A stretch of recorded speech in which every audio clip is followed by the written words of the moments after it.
What's going on, everyone? Welcome into a Patriots Beat, Patriots Daily crossover live from Minnesota. It's Brian Hines, joined by Tayler Kyles and Patriots.com's Evan Lazar. He had so much fun with us last week. He decided to join us back. Couldn't wait to get back. Here today for day one of Patriots joint practices, Patriots-Vikings. And Evan, I think no one expected Drake May in this offense to light it up against this Brian Flores defense. We know so much about it, and there was a lot of pressure they had to deal with out there today. But Patriots, they punch back sometimes. So what did you see from Drake May and that first unit out there on the practice field? Yeah, I thought you summed it up well. Yeah, you have to talk about the pressure. You can't just ignore that happened. But at the same time, they landed some haymakers themselves, and it was nice to see them be able to take advantage of some busts and things like that by the Vikings to hit some big plays down the field. We saw Matt Collins get behind the defense, and then practice ended with Travion Henderson getting loose on a wheel route where Drake May said that the Vikings just kind of didn't cover him, and he saw it and was able to get the ball out quickly to Henderson, and that speed is just special. It's fun to watch in the open field. So it wasn't perfect. There were definitely pressure breakdowns that we can discuss, but they punched back, and that's a little bit different than, like we keep comparing it to, like the Eagles joint practice last year where there was no punches back. So that was good.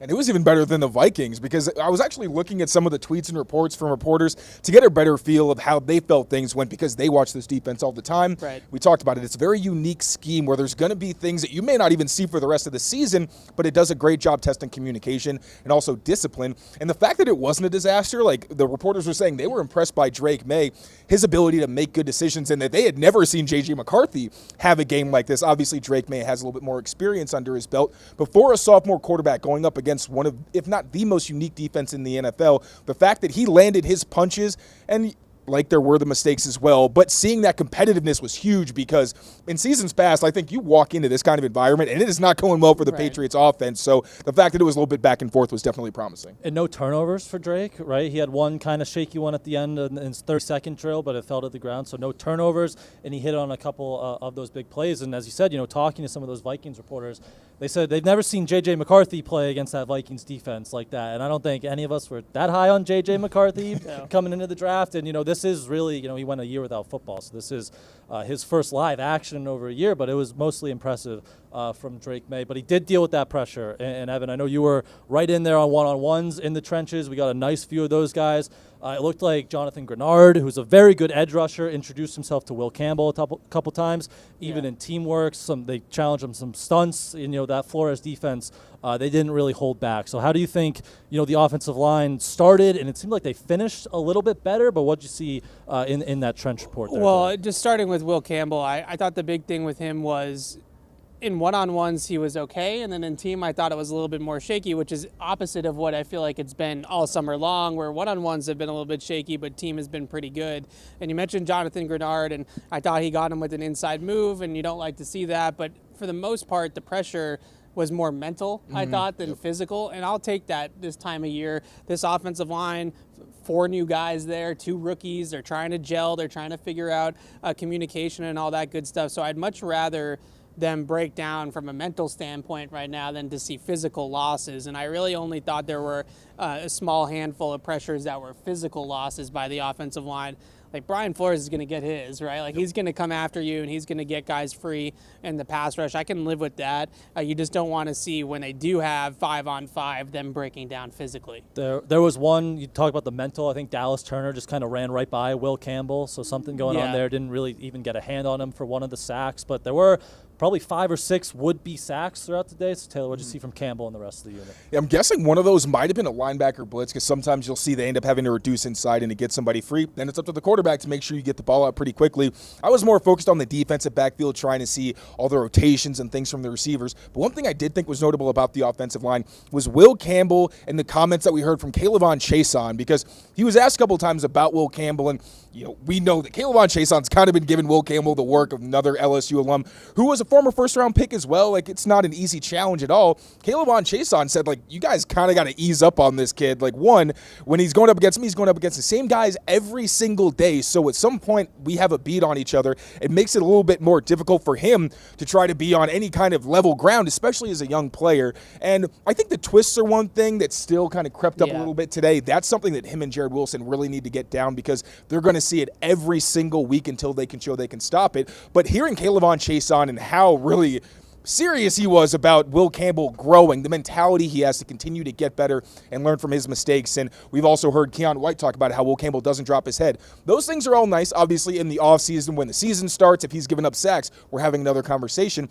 But for this early part in the year, you're going up against some very stiff competition. I liked that Will Campbell's at least competitive. There were some reps I didn't like, honestly, from just about everybody. It looked like Mike Nwenu let in an interior pressure on a blitz. Morgan Moses kind of overcommitted outside, got beat inside on a play. So it wasn't a perfect day for the offensive line, but hopefully they can bounce back tomorrow. There's going to be some field work, but I know it's mostly going to be red zone action. Garrett Bradbury got beat up the middle, too, on one instance, and I think that was where Moses also got beat, right, and kind of spun around, and then Drake had one of his better completions, actually, to Kayshon Boutte, off platform, down the field, just a dime. Maybe it would have been a sack in live action, but, you mentioned the stunts in the line games. They did end well. That Travion Henderson touchdown Evan talked about, they tried to stunt those guys, and they picked it up. They passed it off well. So you hope that can kind of, build off that momentum and go forward up front.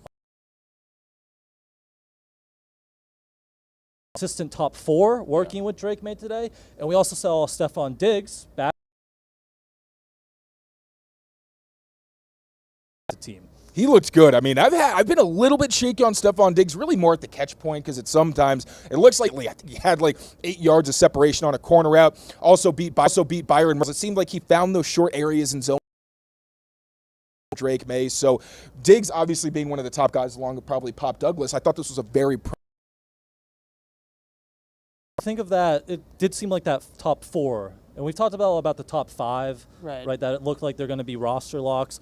But it did seem like it was Diggs, Douglas, and Boutte a lot, and then Mac Hollins worked in there. Do you like that top 4 right now? And then even a little bit beyond them, if we're talking about 6, 7, what are they going to keep? Who's on the roster? How did you kind of view that wide receiver room today? Right.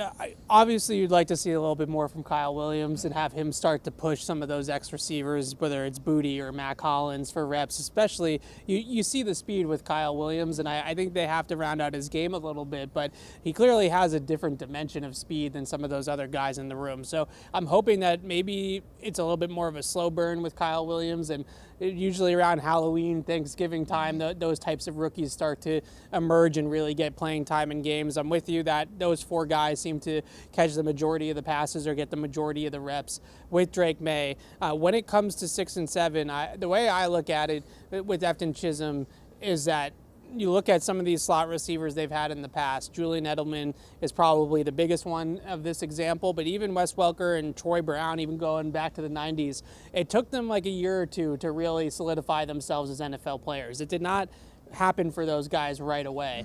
And I just wonder with Efton Chisholm, do you give him that opportunity to develop into a player that 2 years down the line, we're talking about the starting slot receiver, the top slot receiver in a Josh McDaniels offense. So for those reasons, I probably am starting to gravitate towards hanging on to Efton Chisholm to see if he can do that. Because let's face it, like Edelman, his first camp, I talked to Paul Perillo tells me all the time about some of those camps back in the day. He said Edelman couldn't catch a pass. He was dropping everything, like he couldn't catch a pass.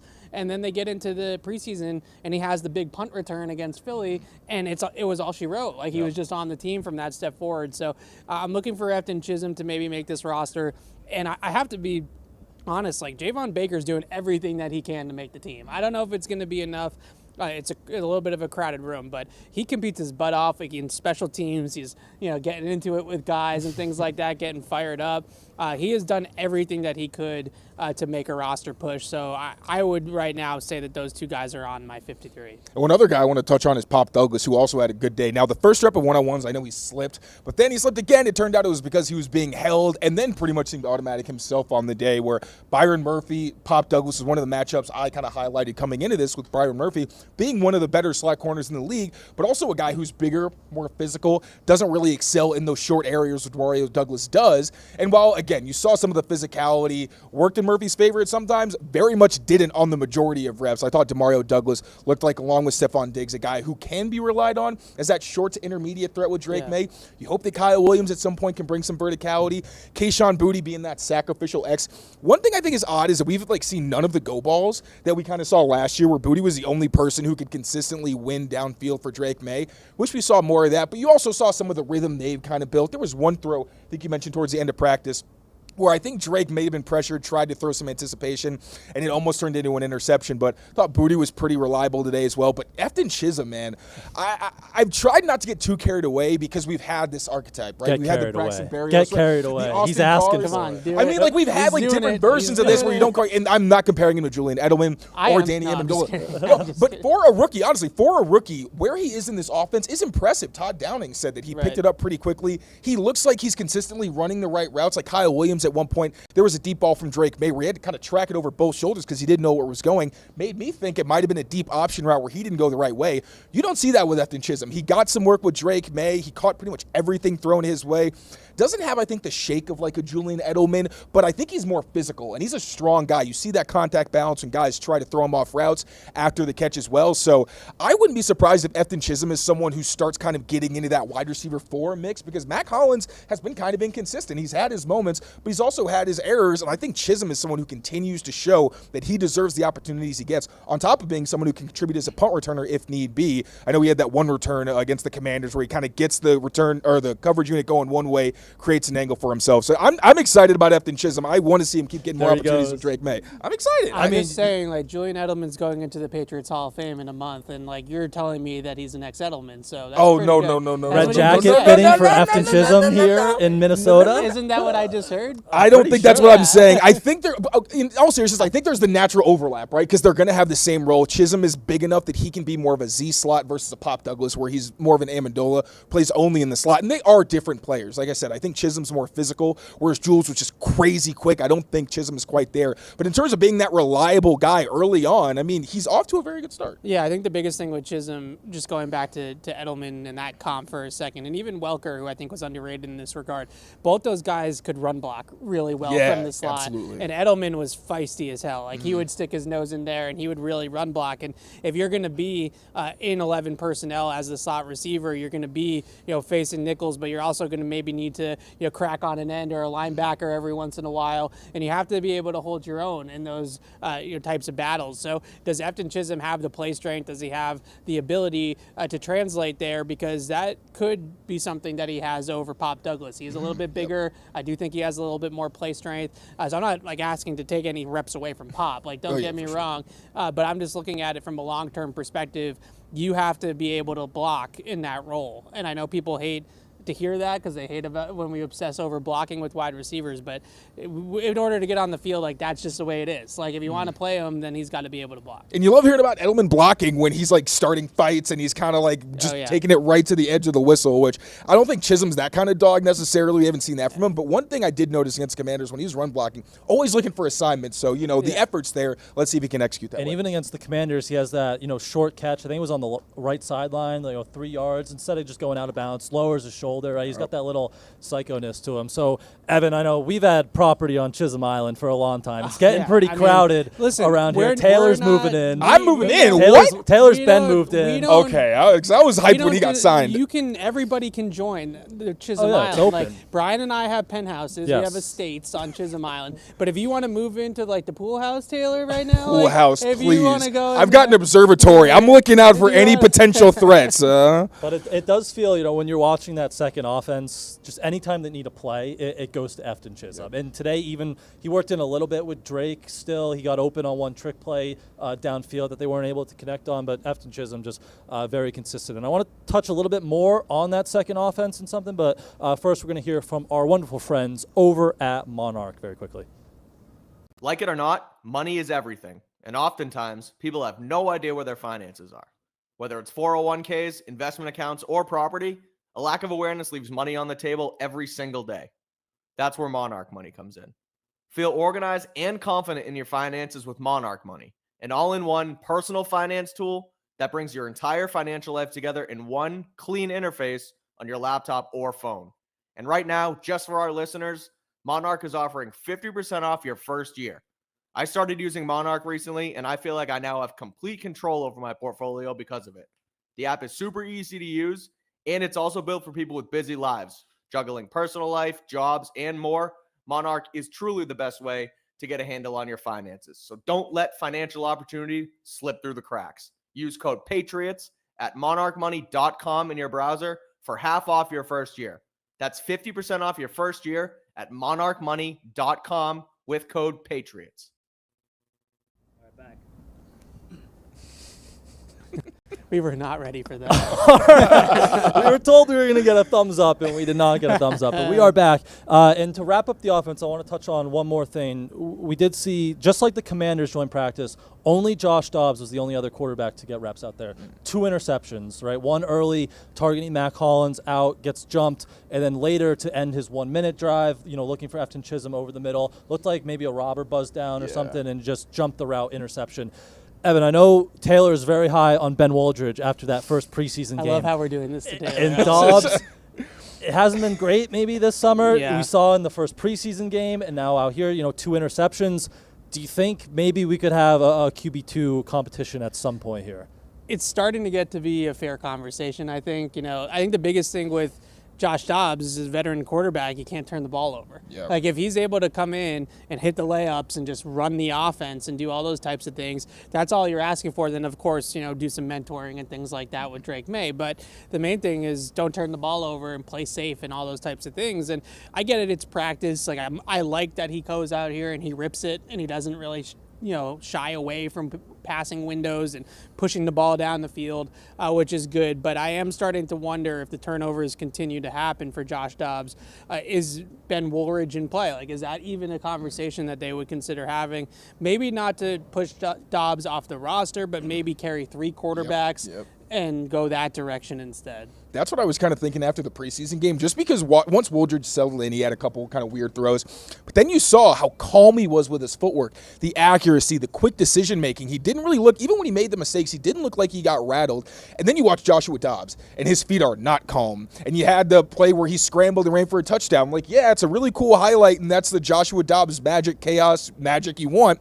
But at the same time, all he has to do is take one hitch and throw to Kyle Williams on that play, and it's a much easier touchdown, where in a game, he probably gets buried before he's able to run into the end zone. So I think it's both Joshua Dobbs disappointing. Like, the first interception, it's thrown inside on an outside breaking route. You cannot have that. The corner took advantage. And then the robber look. Like, for a quarterback who's been in the league as long as he has, you can't have that happen. You have to know, especially in those long yardage situations, you see man coverage and 2 deep safeties, it's not likely they're playing cover 2. That's a pretty rare coverage in the NFL. It's likely going to be some version of them trying to take away the middle, especially with this Patriots defense. So we didn't really see any Woolridge today, so it's not like we have anything to add to the hype train. But it's been disappointing that Dobbs has the spray misses, kind of like Drake May does as well. And really, to Evan's point, more than anything, it's the turning the ball over. You see some of the really great plays, like he'll hit the honey hole, he'll really test downfield windows, but you can't turn it over. Even Kevin O'Connell said before practice, like, yeah, when I was a backup, I was always trying to win the Super Bowl in practice, and I try to tell these guys, that is not your job. That is not what you should be doing. So I think I would be surprised if at some point, if these trajectories continue, or Woolridge plays well in the preseason against the Vikings, and if Joshua Dobbs continues to make these kinds of mistakes, I don't know how you just say, oh, we're all set. We're just going to keep Joshua Dobbs and then risk Ben Woolridge on the practice squad, because you might have something in him. Now, Barth always likes to remind us of training camp Brian Hoyer, who just went out there and slaying it around. It's a classic. Because he, obviously wasn't going to push Tom Brady. So maybe they're just letting Josh Dobbs go out there and be a gunslinger. But, you saw even in the game, some of that inaccuracy and things like that. So you probably still need – it's been disappointing. We haven't got any Ben Woolridge, I would say, on the practice field. So you would probably need him – you expect him to get a lot of snaps here on Saturday against the Vikings, so you would probably need another good performance in the preseason game. And then is it too short, to make that switch at this point in the summer?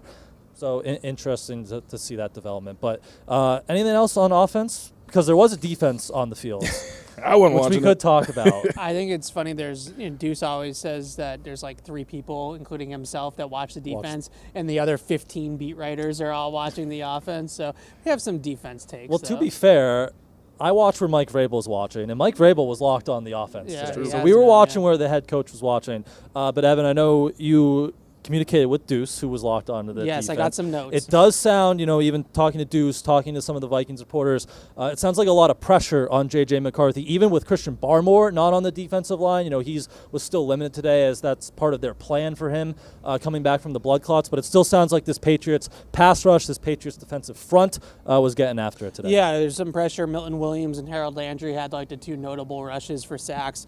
That's good to hear, obviously. And then I would say the other thing that a lot of the guys talked about was like the downfield coverage was pretty solid. Now, the one thing that Deuce pointed out that was a little bit of a concern, which is something that I'm just big picture, small c concern, tried to table it a couple times, is covering tight ends. And he said that TJ Hawkinson had his opportunities out there today and was probably their most consistent pass catcher. A couple matchups with Jabril Peppers, he noted in our breakdown of the practice. So when you look at that, I just don't know what the plan is for covering tight ends. I don't know who is best equipped to do it. We've thrown out a little bit on our shows about maybe converting one of these corners into like a tight end stopper, like an Alex Austin potentially, or if it's a really high level matchup like Brock Bowers, maybe it's Carlton Davis who draws that matchup, like something like that, because I just don't know if the safeties that they have, Peppers, Duggar, Hawkins, maybe Woodson, like I don't know if those guys are necessarily like man coverage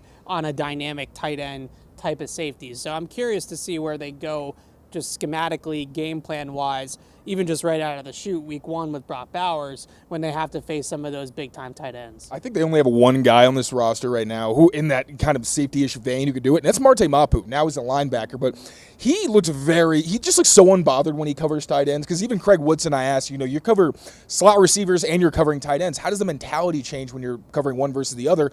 He said, a tight end's not going to beat you deep, so you can play it a little more calmly. And Duggar's got some stiffness to his game. Peppers is just too small, frankly. I never really liked him as a tight end cover. Really, Belichick used him more on running backs and as a robber to kind of let him make plays. Didn't put him up against those kind of bigger matchups. Jalen Hawkins, more of a free safety. He can cover tight ends, doesn't really excel. And Woodson, maybe it's just that Syracuse game he had in college that just traumatized me. It is. It was the first one I ever watched, and I was like, oh, what is going on here? Because you can see, I don't want to say stiffness, but the length. He has shorter arms. That really shows up where he'll be in position, and he can't really do anything to break up the pass. Kind of like a Marcus Jones situation where you can be all over the guy, but if you can't reach the ball, there's only so much you can do. So Marte Mapu obviously is still hurt. He isn't here. But I'd like to see him get healthy and become that guy, because I think he's absolutely got the range and talent for it. Yeah, you mentioned that Syracuse game. It's the same thing for me. It's the first thing that you see. Gadsden, right, was the tight end for Syracuse. Who's doing well for the Chargers, by the way. Yeah, and Barth keeps reminding me that Gadsden was like a converted wide receiver, and he's got some receiving upside, and he's got some skill, and I get that, but it's the same thing for me. As soon as I started to hear that Woodson might be in play to cover tight ends, I was like, I don't know. So we'll see what happens with that. But I will say, with Brock Bowers, that's going to be a game plan element where they're going to probably have some brackets or at least robber or low hole help to play off of for whoever's covering him man to man. So that's not necessarily what I'm talking about. I'm more talking about the Hawkinsons of the world, who aren't necessarily going to be the focal point of the defensive game plan and might get some one-on-one matchups in a game because you're covering Justin Jefferson or you're covering Jordan Addison, and those are the guys that you're worried about. So how do they go about if it is one-on-one with the tight end because they have great receivers elsewhere? How do you handle that responsibility?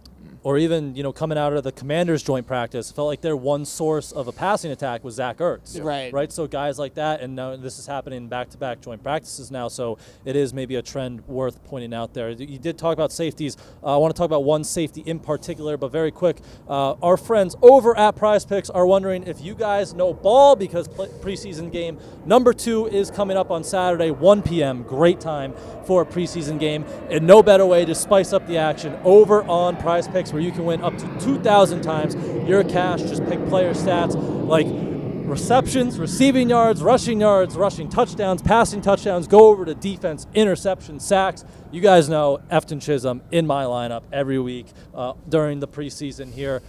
With receptions, more over there, or anyone else you want to put in on your PrizePicks lineup. You can even pair that with the Red Sox. Big win last night. Roman Anthony hitting the cover off the ball. More than half a hit is always a win for my PrizePicks lineup. So head over to PrizePicks. Just play $5 instantly and get $50 free with promo code CLNS. So download the PrizePicks app today, and again, use $5 and get $50 instantly over on PrizePicks. Run your game. All right. How about that Roman Anthony, though? My goodness. Unbelievable. Sorry. Unbelievable, that Roman Okay, Anthony. go on What that. better I don't know what lineup, you're Roman talking about. Anthony and Efton Chisholm? I Like, mean, that is... Talk about pants off in the penthouse right there. It's been a while since I've been seen a Red Sox player, and I'm like, that guy's got it. That guy is good. That guy's got it. Anyways, Maybe I'll start watching baseball now. I don't- he is. Amit wants to know Taylor's thoughts on Roman Anthony. Cool name. Baseball. So Roman Empire, right? Yeah. Nickname. Yeah. Yeah, right. His dad's name is Anthony, and then his to brother's say name. like Anthony. Oh, okay, I like that better. His brother's name is Anthony Jr. What the hell is going on? Okay, let's go back to the safeties. Talking safeties, Evan. Yes. You were on last week. Since then, it feels like there's been a big shift in this safety room. Talking Craig Woodson, feels like he's leaped Kyle Duggar in that safety room. Duggar running a lot with the twos again today, which is a continued theme, what we've seen from the last couple practices, and had a defensive pass interference flag out there. So even when he's out there, not great performance from Kyle Duggar. Where do you think this kind of ends? Just an expensive backup? They cut him with the contract? Are they able to work out a trade? What do you think just kind of the future is for Kyle Duggar in this secondary? I'm shocked by what's happened to Kyle Duggar, honestly. I thought last year we were all ready to give him sort of like a mulligan on last season. Injuries, like just things going on for Kyle Duggar. And I was like, all right, well, maybe that was just a year from hell for him, right? And then we came back in this camp, and I thought he was going to be fully healthy, and he just doesn't look like he's gotten that burst back or that explosiveness back that we've seen in the past. And Taylor, I think you said it the last time that I was on, he used to mix in those splash plays. Like, he would give up plays, but then he'd have like a great pick or a pick six or a fumble recovery like he had against Detroit a couple years ago, like something that just gravitated towards like what happened to the guy in Vegas that jumped that screen pass and walked into the end zone. Like, that guy's just I miss him. just gone, like at 29 years old. Like, it's just shocking to me that this is where we are now. Long-winded answer, but is there a world where Kyle Duggar is just not a great scheme fit for Mike Vrabel, and this just isn't a great defense for him, and he goes someplace else and he thrives in a different kind of scheme? I suppose, but to me it looks like he's not moving very well out there, and that gives me some concern. And there was one other thing Mike Vrabel mentioned is that Kyle Duggar missed the entire spring. And I think that's something that needs to be brought up because in this this is something I kind of been harping on, in this new quarters defense, those two deep safeties have to have strong chemistry because you are literally one step away from giving up a deep touchdown in those responsibilities. And there's different ways to recognize coverages and know what the other guy's going to do and how you're going to respond to those things. If Duggar's not even in the mix and he's not on the field, it's not as much a situation where I'm saying, oh, okay, eventually he'll figure it out by week one. He isn't repping with these guys. And on top of that, I think Vrabel mentioned like the time missed. He just needs to be like something along the lines of like be where he is, just know his assignment. So it sounds like it's not just physical. It sounds like there's a mental hurdle that Kyle Duggar has to overcome. And Vrabel said he's had the right attitude and all that, but it just from a physical perspective of not even having the range of like Jabril Peppers missed time in the spring too, but he's still a great athlete. You see him flying around out there, and Duggar you don't as much. So if you're not able to mentally be ahead of the offense and physically you can't make up for it, you get what you have, where it's like he hasn't been disastrous, but you also don't see him making any positive plays or really notice him for good reasons. So it is unfortunate. It's crazy that the drop-off has been like this, and it feels like such a missed opportunity for Kyle Duggar. But I think at this point, like Jalen Hawkins is one of your starting safety. He has been for a long time. Vrabel praised his availability, said that he watched the tape last year and was like, hey, this is a guy I want to bring back. So him, Peppers, Craig Woodson, maybe Marcus Epps stays as someone that, Josh McDaniels is familiar with. I don't know, but I don't really see how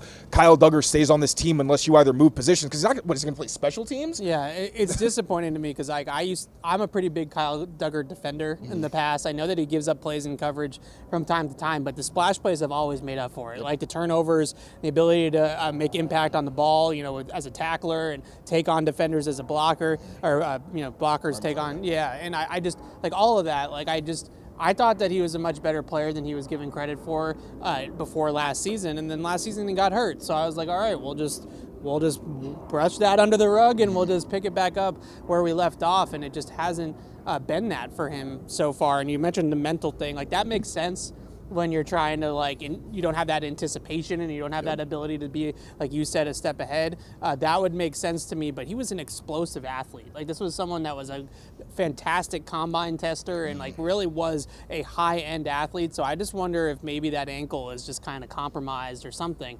I'm totally speculating, but it just seems so crazy to me that he's just doesn't look like he's moving well, and that's just not Kyle Duggar. It's such a pivot from the Duggar we've seen, and it is disappointing. It's also disappointing Tayler keeps wearing these flowered shirts as we get attacked by bees sitting over there. He's got so many good shirts, but he keeps going with the floral flowers one. I came into the week wondering if you were looking at maybe a trade candidate for Kyle Duggar, maybe Brian Flores would be interested, right? A similar scheme, guy who is familiar with him. You're talking to some Vikings reporters, actually. The player they were more interested in was Kendrick Bourne because they're down Justin Jefferson today. Jordan Addison has that suspension. They lost Rondell Moore for the season. So, Kendrick Bourne, who's still not practicing, wasn't even out here today. Maybe that's a trade target for the Minnesota Vikings going forward with that crowded wide receiver room. So worth noting there. So anything else before we hit special teams?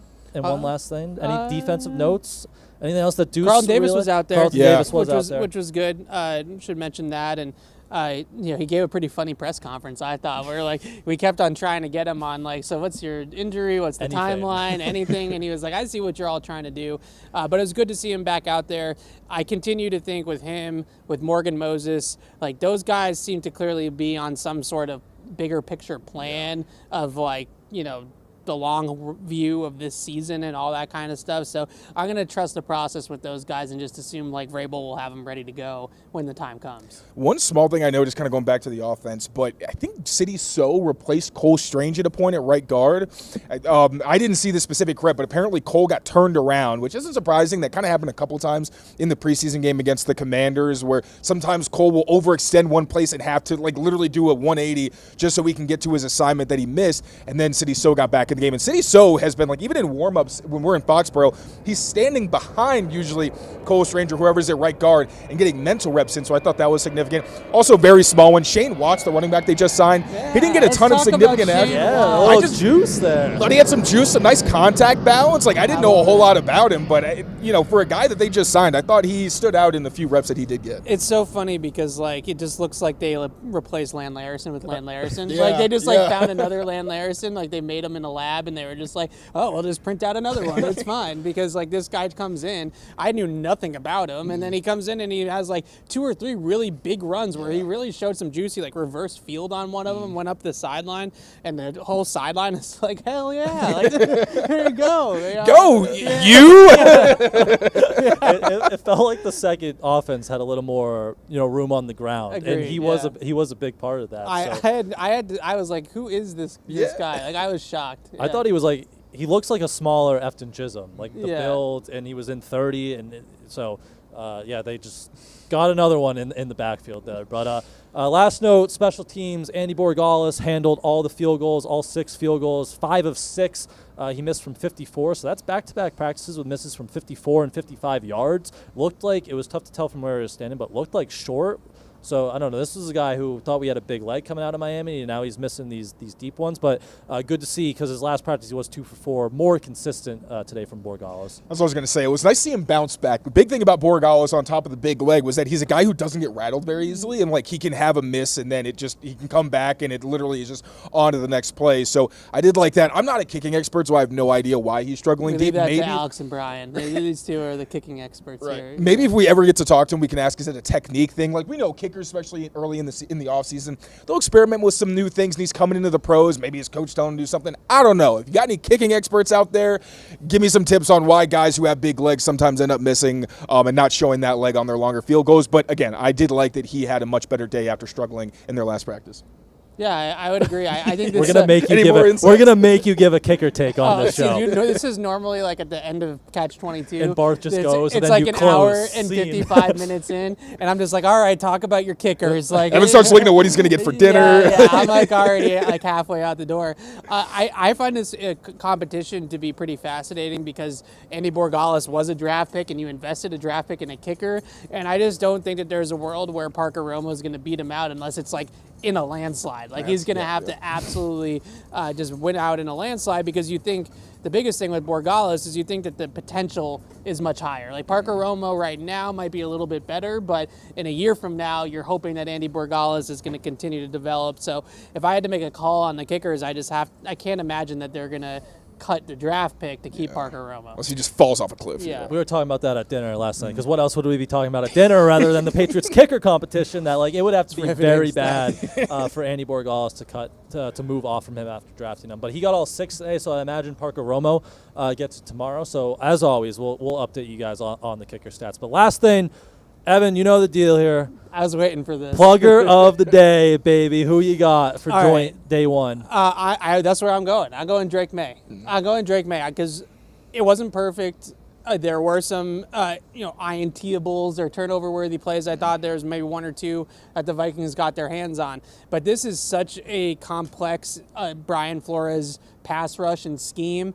And I thought that he handled it pretty well. It didn't start great, and that could have rattled him, and that could have sent his practice off course. But he settled in, and he made plays down the field that were really nice. And when you play Flores, and he's running 6 5-man coverages down the field, take out the advantage. Go find those empty spots in the coverage, because they're definitely going to be there. And I thought that Drake May passed the test of, can you handle this whole Brian Flores scheme? And I was really impressed. And the only thing that really I thought held them back were some sight adjustment type things from the receivers, honestly. I thought he was throwing hot and doing the right things with the football, and the receivers could have helped him out a little bit by, turning around or whatever. But in general, you came in here and he got some body blows in on Brian Flores and didn't look completely overwhelmed by what he was seeing pressure-wise. I'll take it. I also loved seeing Drake take advantage when they blew coverages.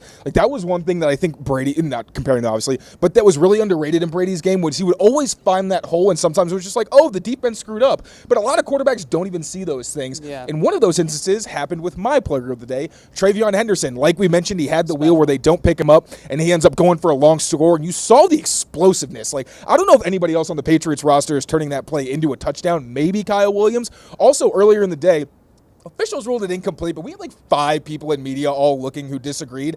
There was another downfield route where got some pistol action there for Evan, where Travion Henderson, where Henderson lines up in the pistol, goes downfield, gives a little bit of hesitation, goes up and comes down with a contested grab. Great tracking along the sideline. Again, I know the officials blew it incomplete, but I absolutely don't believe that, because he came down with that ball. Travion Henderson may be the best deep threat on this team right now. Week 1, I don't think there's anybody you're more afraid of taking it to the house over the top than him. So yeah, it wasn't a ton from Travion. Actually, even in his carries, you saw the pop, the contact balance. No, they're not taking guys to the ground, but you can also see that he's not getting bounced around. He's running through piles of people. I thought he had an impressive outing. He had a blitz pickup and team, and Drake completed the pass to Pop Douglas, and looked like it was one of those crazy Brian Flores fronts where there was 8 guys on the line of scrimmage, and he had the A-gap, and he just stood the linebacker up right in the A-gap, and Drake hung in there and made the throw to Pop Douglas. Are we in the territory of saying that he's the best skill player they have? Because I think we're trending in that sort of direction. You could. Most explosive and Stefon Diggs is Stefon Diggs, but the speed is just a game just changer. He's special. We've seen a lot of training camps. I've seen a lot of training camps. They have not had somebody that moves like Travion Henderson in my time covering this team. And he's that. No, it's fine. He's that fast. He's that fast. And he's got that James White effect of where when he gets the throw in the flat, you're no, that's a smart play, because the vast majority of the time you're expecting him to make that guy miss. So just another element of it where you can literally just take the easy profit consistently and let Travion Henderson walk you down the field. So he was mine too. He was my plugger of the day. I was going to mention I saw that blitz pickup too, and a couple other plays in pass pro, which we knew that was a big part of his game at Ohio State. So he. Again, we've seen Josh McDaniels kind of redshirt some of these backs to start their career. That's not happening with Travion Henderson. He is going to be out there and be a big part of that offense. So we'll wrap it up there from day 1 here in Minnesota. Taylor and I will be back tomorrow to break down day 2. Sounds like we're going to be moving into the red area, so should be good stuff there. Evan will have plenty of coverage on Patriots.com. So, Evan, thank you very much for joining us again today. And thank you, everyone, for tuning in today. Make sure you're locked on to Patriots Press Pass. Subscribe, and turn on those notifications so you do know when we will be live again tomorrow after day 2. Taylor? Take care of yourselves. Take care of each other. We will see you next time. Peace, y'all.